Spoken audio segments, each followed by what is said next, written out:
आपने भी class 11th में ह्यूमैनिटीज लिया है? अगर लिया है तो आपको ये चीज जानना बहुत जरूरी है, क्योंकि 99% बच्चे ये गलती करते हैं। सबसे इंपॉर्टेंट चीज, जब बच्चे ह्यूमैनिटीज लेते हैं तो वो सबसे बड़ा विजन लेकर आते हैं। विजन कि आईएएस करना है, पीसीएस करना है या कोई गवर्नमेंट एग्जाम देना है। लेकिन सबसे बड़ी जो इंपॉर्टेंट चीज है जो हमें समझनी है कि एग्जाम आप काफी साल बाद दोगे। दूसरी जो मेंटालिटी, दूसरी जो सोच ज्यादातर बच्चे लेकर आते हैं वो ये है कि हमें साइंस के बहुत ज्यादा बोरिंग मेहनत से बचना है और कॉमर्स हमें नहीं लेनी, तो हम ह्यूमैनिटीज को लेंगे। तो इंटेंशन हमारा जो है वो शुरू से ही नेगेटिव है, तो वो कहीं ना कहीं हमें प्रॉब्लम देगा। तीसरी जो चीज है जो हमें समझ में आती है जब हम ह्यूमैनिटीज लेते हैं, तो हम सब्जेक्ट्स का सिलेक्शन बड़ा रॉन्ग कर देते हैं, क्योंकि हमारे फ्रेंड्स ने कोई सब्जेक्ट्स लिया तो हम भी वो लेंगे। तो ये एक बहुत बड़ी मेजर मिस्टेक है जो आपकी पर्सनालिटी पर काम करने के लिए आपको कहीं ना कहीं कमजोर बना देती है। चौथी और सबसे इंपॉर्टेंट जो चीज है जो हमें समझ में आती है जब हम बात करते हैं ह्यूमैनिटीज के बारे में, तो जो बच्चे हैं मोस्टली वो सब्जेक्ट्स के साथ बॉन्डिंग डेवलप नहीं कर पाते, और जो कंटेंट बेस्ड लर्निंग है वो ज्यादा चल रही है, जिसके वजह से एक टाइम के बाद ह्यूमैनिटीज जो हमें किसी भी करियर के लायक नहीं छोड़ता। ठीक है, it is a bitter truth, but the सच्चाई यही है।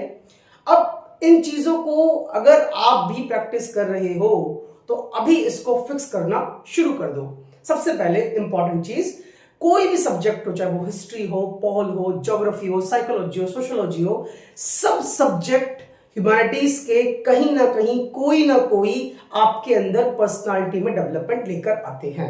आज के ग्रोइंग मार्केट में, जॉब मार्केट में, if you want to stand yourself, यदि आप अपने आप को प्रॉपर तरीके से मार्केट में स्टैब्लिश करने चाहते हो किसी भी फील्ड में, तो ह्यूमैनिटीज आपके लिए बहुत अच्छा रोड मैप बना सकता है।